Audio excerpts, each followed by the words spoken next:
Please consider liking and subscribing for more Boston sports content.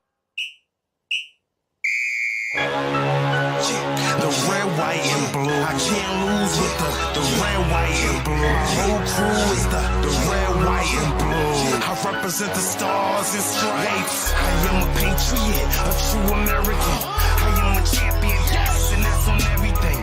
I will protect my home. I will defend, fighting tooth and nail to the bitter end. I don't play to lose, nah, I play to win. Rain, sleet, or snow in the wingland. What? Let me say it again. I play to win. What it is tradition. I'm in the game, playing like Brady. 10 soldiers deep in the field, no Navy. Riding for my soldiers and they riding for me. No matter where I touch down, it's a TD. 2 hands up, yep. Field goal. Good evening, everybody, and welcome back to another episode of Pats Nation Nightly, brought to you on the Boston Sports Entertainment Network. My name is Zach Ventola, as always, joined by Ben Belford-Peltzman. A busy couple of days for just across the whole NFL, but especially for the Patriots. Obviously, yesterday was roster cutdown day, and today Patriots were third on the waiver wire list, so they were able to make some moves. But Ben, how are you feeling today? Good. Another good show planned out. I guess there's so much to get into. We'll go right to it right now. Starting off with tomorrow, Jerod Mayo will be announcing the quarterback to the media at 8:30 a.m. Presumably, there was not a press conference scheduled for tomorrow, but at 8:30 tomorrow, he is speaking to the media. And quite frankly, I think everyone is thinking, based on today's comments, based on the summer, based on how he's been addressing these questions, that it's Jacoby Brissett's job. I'd be shocked. I think a lot of people would if he decides to go with Drake May, especially on week 1. I think this is 100% Jacoby Brissett's job. And I feel like there's also that's a shared thought from around the NFL, from around New England. Basically everyone is kind of on the same page when it comes to that. Yeah, Brissett also remained the starter, not like official starter, but taking most of the reps at practice today, leading off reps. From what the media was able to see, they weren't there for the whole session, but from what was visible, it seemed like Jacoby Brissett was the incumbent starter. However, what jumps out to me is the fact that they organized that press conference. It wasn't scheduled. It really just came to light an hour or two ago, so pretty last minute. It makes me wonder, maybe they are going to surprise us with Drake May, because with Jacoby Brissett being the presumptive starter, I just don't know that they would have needed a whole press conference for that. And maybe they would want to do it anyways, just in case the media has questions, as they should. And Jerod Mayo has made it clear that he wants to be more transparent with the media, or more transparent than Bill Belichick has been in previous years, and that he wants to be able to talk to the media more. But if it was something as simple as Jacoby Brissett's going to remain the starter as he has been for the past 6 months, I just don't see the need for a press conference. But Ben, what do you think about that? Do you think there's anything there? Yeah, I think there's no, because one, I think the question is going to be, then why did you draft a quarterback at 3rd overall 6 months ago if he's not going to start week 1? Which I quite frankly think is a stupid question, but it's definitely going to be asked. I think that Jacoby Brissett kind of, Jerod has referred to him as QB1, but at the same time, he has openly said numerous times it's a quarterback competition. So it's not like it was Jacoby Brissett's job the entire summer. It was locked away. There's still it was still a competition, you know? Same with every position, same with every job. I mean, it was a competition, but Drake May has hardly gotten any starting reps, even though he has, as Jerod Mayo said, looked better than Jacoby Brissett and performed better. So you're not wrong. It has been a competition, but I just don't know if I could call it that because of really how it's been lined up. Yeah. I mean, at the same time, like, yeah, I mean, I see what your point is. I still don't. I mean, I just don't think. One, I don't think there's any way they're going with Drake May. Like legit, like there's just no way. And I feel like yeah, there's a place for Drake May to start week 6, week 7, whatever you want to call it. I need a better look at the schedule, and also you can't kind of like no one can look at the schedule right now and accurately predict when Drake May is going to come in, especially how like you have no idea how the Patriots are gonna start this season. They could very well start 0-4. They could start 2-2. Theoretically, they could start 4-0. Probably not gonna happen. But you have no idea when Drake May is gonna come in right now. So you can't really look at that. But I think he does come in at some point.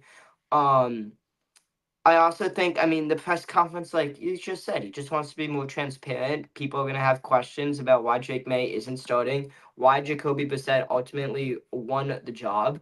But yeah, quite frankly, I think it's Jacoby Brissett's job 120%. Yeah, I mean, I do think that that will be the move. I don't know if that's necessarily the right move, although with how the offensive line has looked, I guess you do have to protect Drake May. As you said as well, we have no idea. Like with it, let's say Drake May isn't the week 1 starter, which seems most likely. He could be on the bench for 1 game, or he could be on the bench for a season.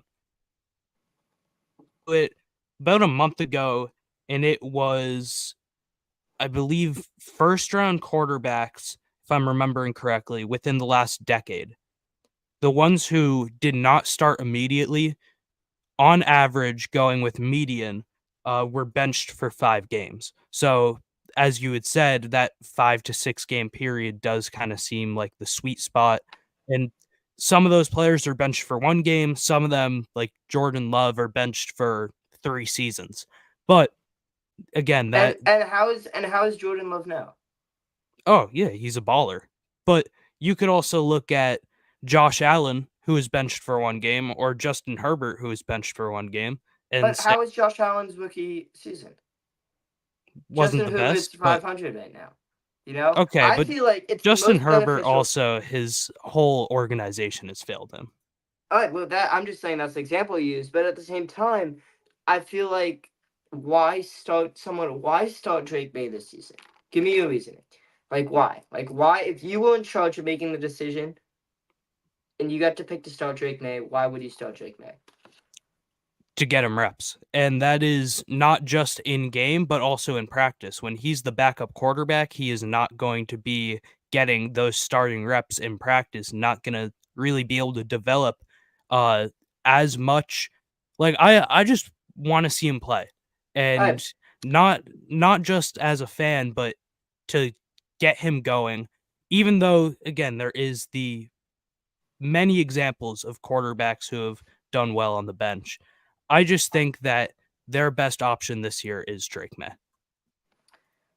When I was 14, I wanted to drive. I wanted to drive everywhere.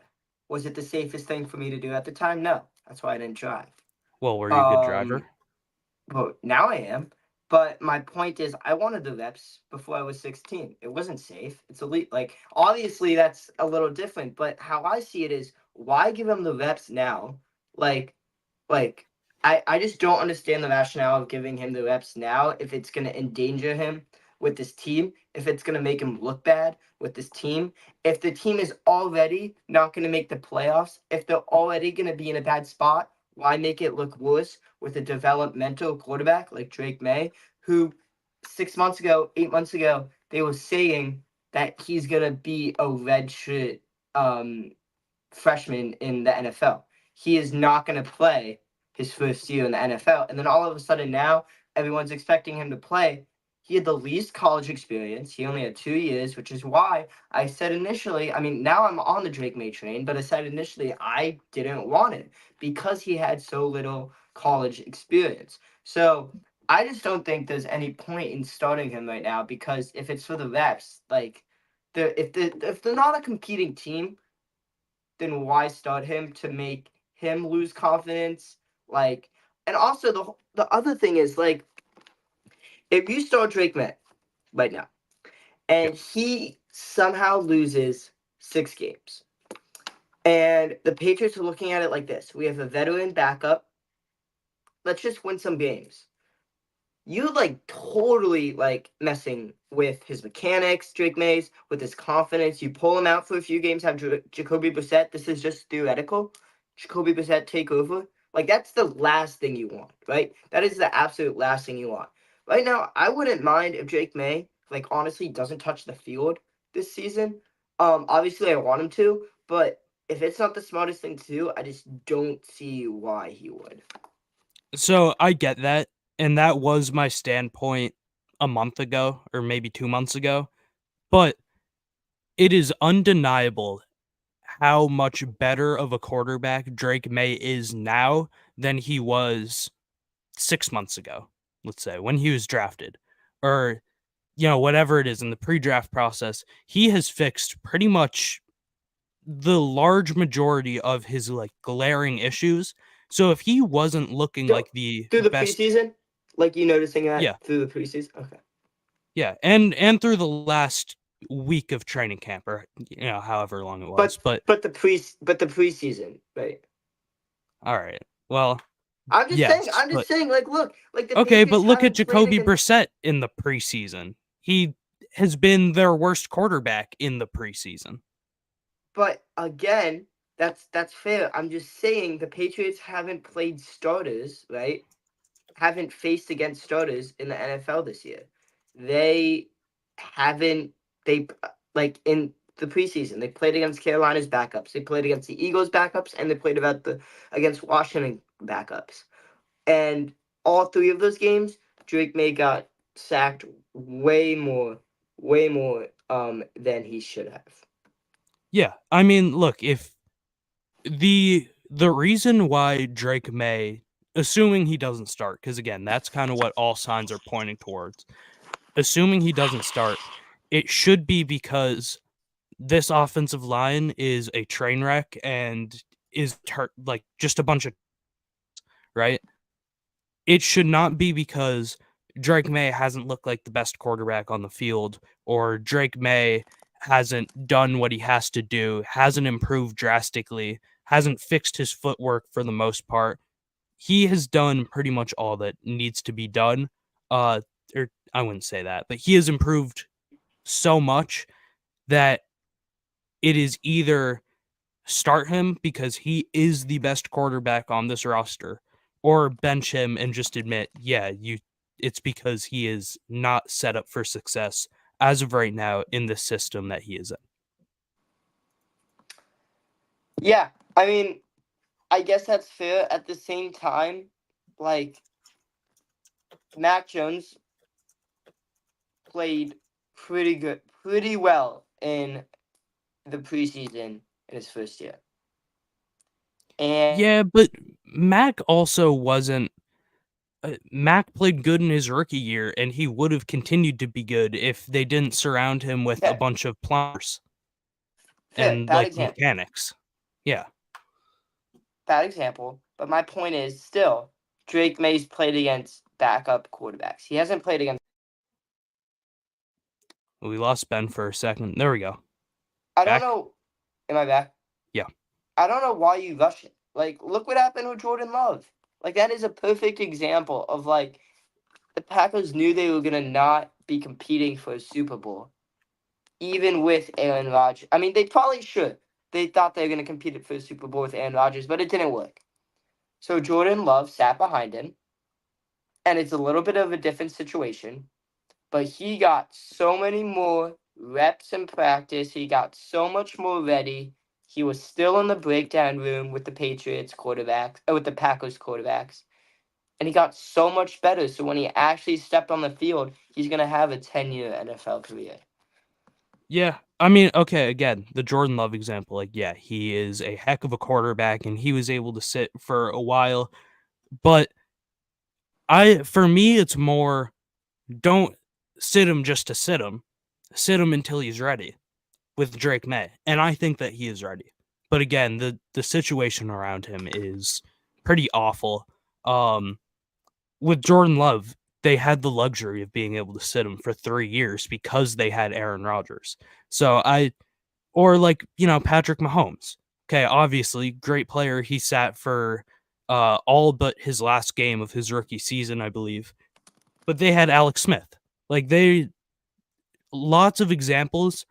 But again, it was more so about, when do we have the luxury of sitting this guy until, and also, is he ready? Which I think the case with Patrick Mahomes was he wasn't ready until then. I think the case with Jordan Love was he wasn't ready until then, or at least in those teams' eyes. I think that Drake May is ready. But, I mean, we're nitpicking with this argument. Like, if we're being honest, kind of just a lot of the same. Drake May will either be the starter or he won't be, and we'll know that in 12 hours and 13 minutes. So it's interesting to note, because again, as Gerard Mayo has said, Drake May outperformed Jacoby Brissett in this in training camp and in the preseason. But Jacoby Brissett has that veteran experience. He is more of a safe option. You are not investing your whole franchise in Jacoby Brissett. So I do think that Drake May will see the field this season. I think that it'll be earlier than we expected from when he was drafted. I thought that it would maybe be the whole year. Now I would say, again, that like week 5, week 6 sweet spot. But yeah, that's my thoughts on the situation. I would probably like to see him be named starter, but I wouldn't count on it. I wouldn't expect it, and I wouldn't be mad if they went with Jacoby Brissett. But now, unless you have anything else, No, I was gonna say Chip. now it's time to move on just a little bit we'll go to the waiver claims that happened today. The Patriots were number 3rd on the priority list.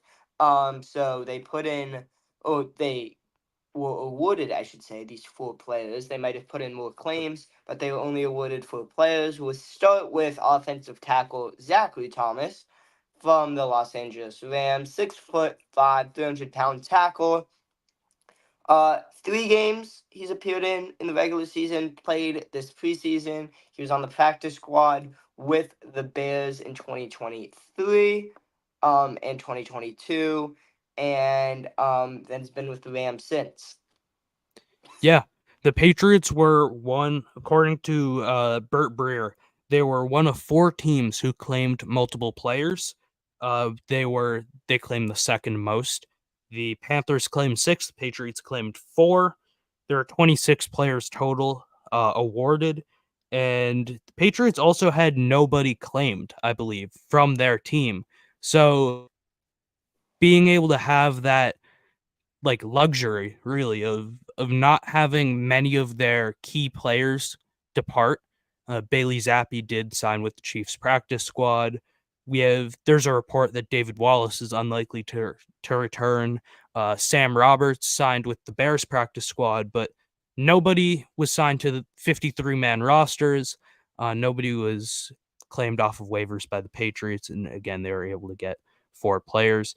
As you said, Zachary Thomas, who's a 2022 6th-round pick, who played for the Bears and the Rams.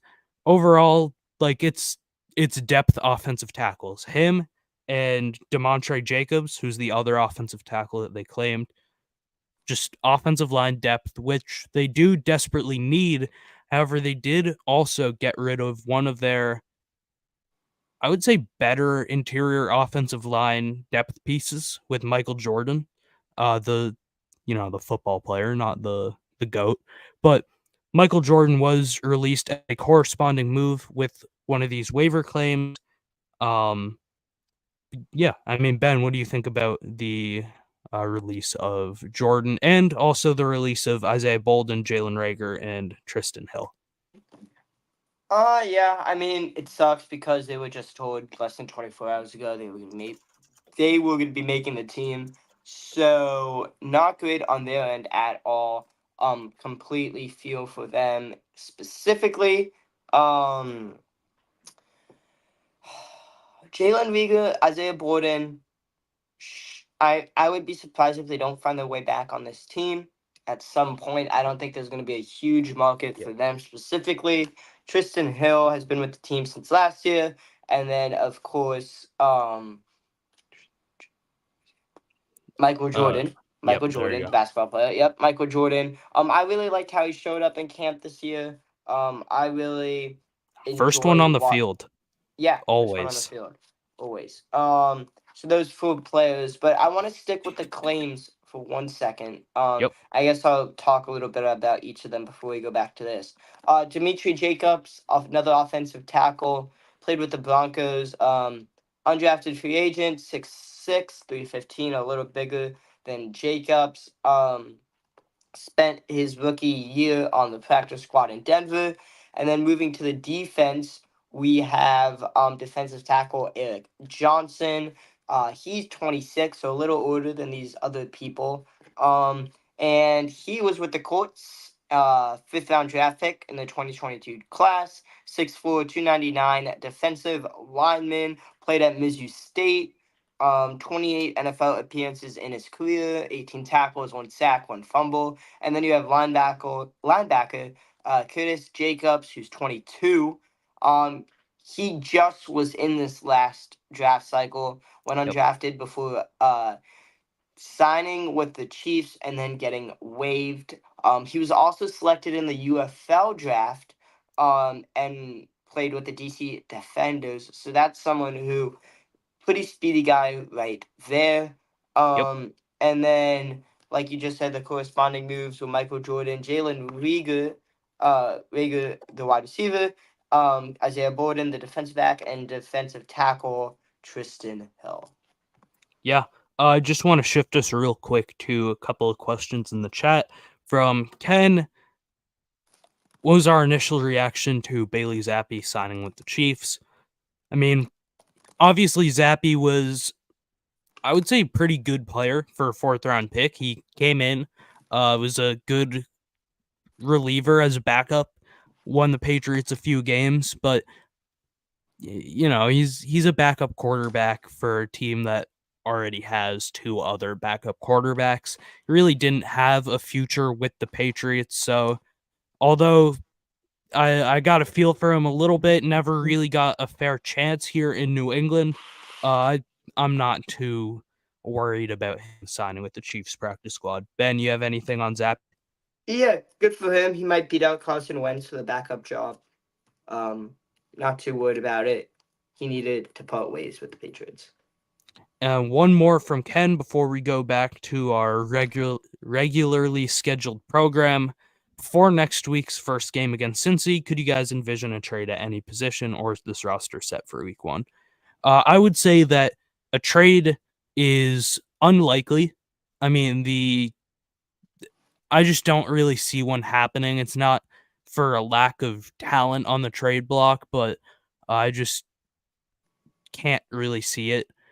I don't know that this roster is set for week 1. I think there's going to be a couple more moves with picking up players, or, I mean, definitely practice squad. Only 7 guys signed so far out of a possible 17. So this roster is not completely set. I would expect maybe somebody goes to IR or for the short term, or somebody else will get released to pick someone up. But I also do not see a trade happen. Yeah. I'm just going to echo what you just said there. All right. Going back to Patriots news from today, unless, Ben, do you have anything else on the roster cuts before we go to practice squad? No, we'll end with practice squad. That's good. All right. So, actually, real quick, I do just want to mention Isaiah Bolden, Jalen Reagor, 2 surprise cuts for me. I thought Reagor was going to make the week 1 roster as a return specialist. Isaiah Bolden is also a good returner and a pretty good cornerback, had a good preseason in his rookie year before he went down with a season-ending injury. So those surprised me, keeping Rager over Kayshon Boutte and keeping Bolden over Marcellus Dial, but I'm sure that they will both be back on the practice squad or on the 53-man roster pretty soon. But speaking of the practice squad, Patriots made 7 moves today with practice squatters. All of them were players who the team waived yesterday or the day before and picked back up for this practice squad.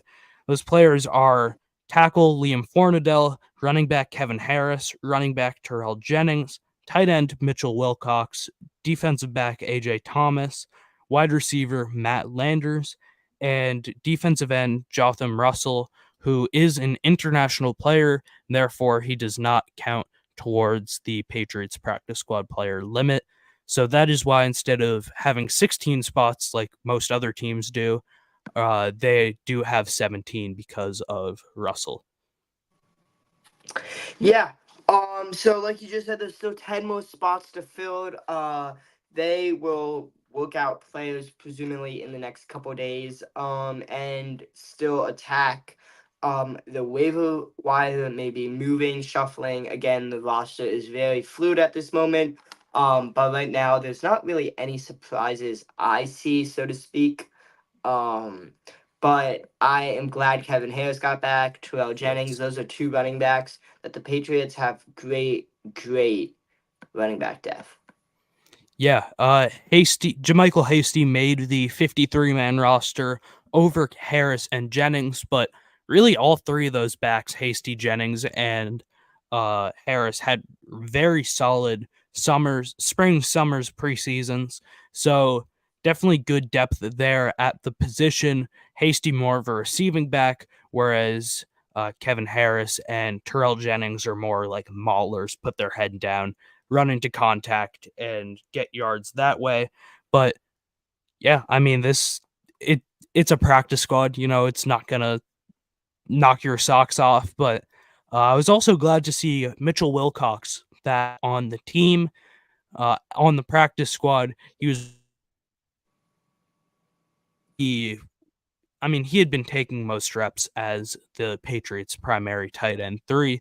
Hadn't really looked all that great, to be honest, in camp and in the preseason. He also was dealing with an injury towards the end of it, but Patriots are lacking some tight end depth. Hunter Henry just came back from injury today. He was at practice in attendance. Austin Hooper, I believe, has been dealing with an injury. And then Jaheim Bell is the final tight end on that 53-man roster. So good to bring back some veteran depth onto the practice squad. Could be a guy who works his way onto the 53-man roster for an elevation week 1 or maybe beyond. So Ben, you got anything else on the practice squad? Maybe somebody you expect the Patriots to sign, or